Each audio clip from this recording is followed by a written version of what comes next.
Bonjour mes amis, j'espère que vous allez bien, que vous passez une bonne semaine.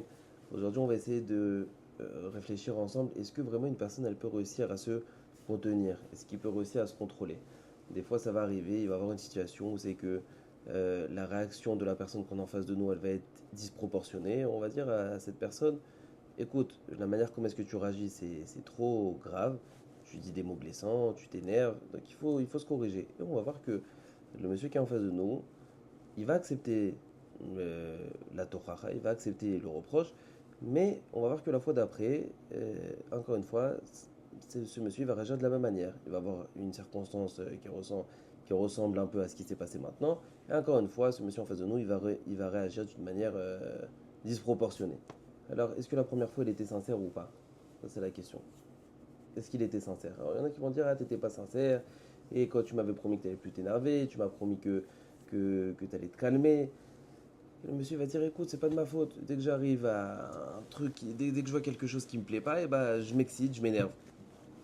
Alors maintenant, moi je pense que ce monsieur il est sincère. Et quand il prend sur lui de pas s'énerver, il prend vraiment, comme on dit, Belev Shalem. Il prend sur lui de pas s'énerver, mais c'est plus fort que lui. Alors on va dire, alors quoi? Alors il n'y a pas de solution. En fait, tout simplement, ce monsieur il essaye de corriger un dérivé de sa colère, un dérivé de sa manière de réagir. Mais il ne va pas à la source du problème. Je m'explique.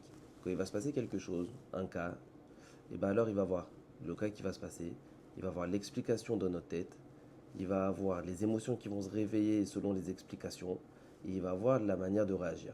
Donc ça veut dire, c'est quatre étapes qui vont se passer à chaque chose qui vont se passer pendant la journée, et chacune des étapes, elle est cruciale. Donc il va avoir le cas qui va se présenter, il va avoir l'explication dans notre tête de ce qui vient de se présenter, il va avoir les émotions qui vont se réveiller selon l'explication, et il va avoir le résultat.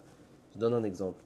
On va dire que un monsieur, il va dire à sa femme, chérie, tu vas faire les courses aujourd'hui? Oui, je vais faire les courses. Alors je t'en prie, n'oublie pas, j'ai besoin d'un yaourt, ou j'ai besoin d'un yaourt pro, là, de vitamines, ou j'ai besoin d'un déodorant. Je t'en prie, n'oublie pas. La femme elle va dire, allez, je t'achète avec plaisir. Elle va partir, elle va faire les courses, elle revient avec 2 000 € de courses, et finalement, elle a tout acheté sauf le yaourt, ou sauf le déodorant, je sais pas. Finalement, le mari, donc on vient d'avoir la première étape, un truc qui s'est passé. Deuxième étape, c'est l'explication. Si le mari va donner une explication négative, ah voilà, elle pense à tout le monde et juste à moi, elle ne pense pas. Donc automatiquement, les émotions qui vont se réveiller, ça sera des émotions qui seront négatives. Ah, ça veut dire, ça peut être de la peine, ça peut être de la colère, et automatiquement, le résultat, il sera négatif. Où c'est qu'on attrape le Yitzhara? Pas de l'émotion, parce que dès qu'on est déjà à l'émotion, l'émotion est réveillée, c'est dur à la contrôler. Il faut attraper le Yitzhara de l'explication, à la deuxième étape. L'explication, Minashamaim, ça va, ça, Hachem, il a voulu qu'elle ne m'achète pas, j'irai m'acheter tout seul. Une autre bonne explication, elle a acheté tout ça, elle a acheté pour 2 000 € de course, quoi, elle a tout acheté. Elle a juste oublié mon petit truc, mais elle a tout acheté. Donc c'est-à-dire que la Torah, elle veut nous apprendre, pour attraper le Yitzhara, il faut l'attraper, pas dans les émotions, parce que c'est trop tard.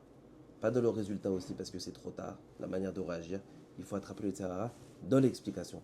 Et c'est pour ça qu'on dit toujours la Emouna, c'est la qualité la meilleure. Parce que la Emouna, elle va donner que n'importe quelle situation tu peux avoir, une bonne explication. Donc automatiquement, les émotions, ils seront bonnes. Et donc automatiquement, les résultats et la manière de réagir, elle sera bonne. Bonne journée.